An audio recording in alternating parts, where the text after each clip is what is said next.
Bismillahirrahmanirrahim. Assalamualaikum warahmatullahi wabarakatuh. Alhamdulillah wassalatu wassalamu ala rasulillah Sayyidina Muhammad bin Abdillah wa ala alihi wa ashabihi wa mawalah. Amma ba'd. Para pemirsa dimanapun Anda berada, Alhamdulillah, kemudahan dari Allah, kemurahan dari Allah, kita bisa laksanakan ibadah di bulan Ramadan dengan puasa, dengan bangun malam, dengan sholat taraweh. Dan saat ini pun kita menambah ilmu di bulan Ramadan. Semoga ilmu yang kita dapat adalah ilmu yang manfaat. Di hari ke-7 ini mari kita membahas tentang tawakal. Catatan kami adalah tentang tawakal. Tawakal itu menyerahkan diri kepada Allah Subhanahu wa ta'ala, sehingga hilanglah keluh kesah, hilang ketidakpuasan kepada apa yang Allah berikan kepada kita. Dan dengan bertawakal kita semakin nyaman, was-was hilang, karena kita serahkan kepada siapa? Kita menyerahkan urusan kita kepada Zat yang Maha Kuasa. Tapi ingat, kaidah tawakal itu setelah berusaha. Jangan orang tawakal saja, tapi usaha harus dibarengi dengan tawakal tersebut. Suatu ketika ada seorang laki-laki datang ke masjidnya Rasulullah Sallallahu Alaihi Wasallam. Dilihat oleh Rasulullah, ontanya dibiarkan begitu saja. Lalu Nabi bertanya, kenapa tidak kau ikat itu onta?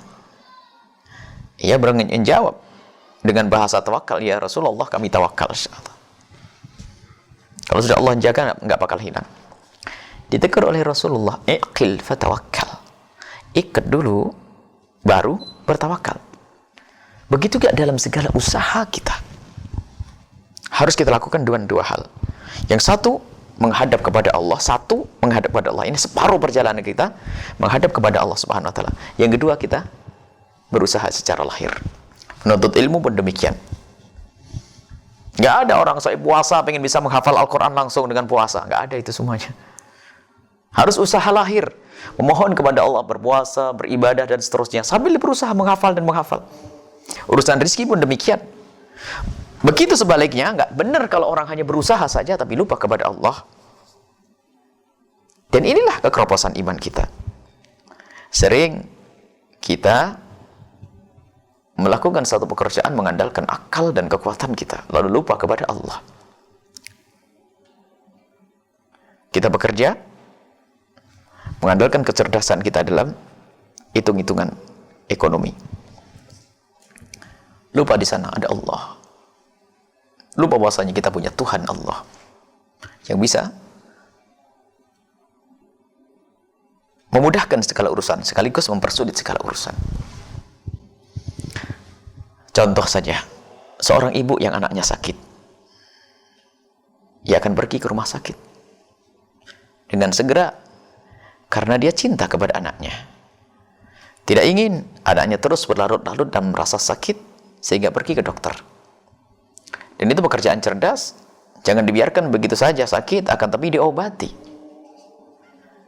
Akan tapi kita ingin tahu siapa di antara ibu-ibu sebelum membawa anaknya pergi ke rumah sakit lalu melakukan sholat, mengambil air wudhu, melakukan sholat 2 rakaat, namanya sholat hajat, semoga hajatnya dikabul, yaitu hajatnya demi kesembuhan sang anak. Siapa? Yang ada adalah kita sering lupa kepada Allah. Yang kita ingin adalah dokter spesialis yang bisa mengobati anak saya. Padahal semuanya juga dari Allah. Artinya tinggal kita tambah ingat kepada Allah. Ini tawakal, kita serahkan kepada Allah Subhanahu wa ta'ala. Jadi ada kutub ekstrim. Berusaha tanpa menyerahkan kepada Allah. Menyerahkan kepada Allah tanpa usaha. Tidak benar. Sama orang bekerja. Hendaknya jangan Anda melakukan satu pekerjaan kecuali Anda sudah memulai dengan usaha. Lalu Anda serahkan kepada Allah Subhanahu wa ta'ala. Termasuk Ustadz. Imam Nawawi mengingatkan, hai Ustadz, Anda mengajak umat berceramah, akan tapi sudahkah tadi malam kau serahkan urusan ini kepada Allah? Atau hanya kita mengandalkan kecerdasan atau kalau kefasihan lidah, sehingga yang dipikirkan adalah hanya bagaimana aku menyusun materi yang bagus sehingga orang nanti mengagumiku. Selesai sampai di situ. Naudzubillah. Memang kita perlu upaya bagaimana suara saya didengar oleh mereka, kalimat yang saya susun, materi yang saya berikan. Tapi lebih dari itu apa? Menyerahkan kepada Allah. Sehingga Imam Nawawi mengatakan, sebelum engkau mengajar umat, santri, maka ketahuilah, jangan kau tinggalkan sholat 2 rakaat. Jika itu masjid, maka sholatlah tahiyatul masjid, sekaligus sholat memohon, semoga Allah, setelah sholat memohon, semoga Allah memberikan bimbingan, petunjuk, hati yang terbuka kepada murid. Atau di tengah malam kita bertahajud, melakukan mohon kepada Allah. Akan tapi jika ini tidak pernah kita lakukan, itulah sombong, tidak menyerahkan kepada Allah. Mentang-mentang dia ustadz hebat, lesannya fasih, cerdas, mempengaruhi orang dengan gampang, sehingga dia mengajak umat tidak ingat kepada Allah. Susah. Berarti yang keropos adalah iman. Maka perlu digabungkan dengan usaha lahir, usaha batin. Usaha batin namanya tawakal, usaha lahir usaha. Dan tawakal itulah ruh daripada usaha yang sesungguhnya. Karena menyandarkan semuanya kepada Allah. Sehingga orang yang mencari rizki dengan tawakal kepada Allah, ia berusaha lalu menyerahkan kepada Allah. Lihat, buahnya di saat menjadi orang kaya, dia ingat ini dari Allah. Mudah baginya untuk memenuhi panggilan Allah, bayar zakat, dan menyantuni fakir miskin. Karena apa? Dia berangkat dengan Allah. Sehingga betul, waman yatawakkal 'ala Allah fa huwa hasbuh. Berusaha tawakal kepada Allah, maka Allah yang mengurusi dia. Di saat menjadi orang kaya pun masih orang kaya yang diayomi oleh Allah Subhanahu wa taala.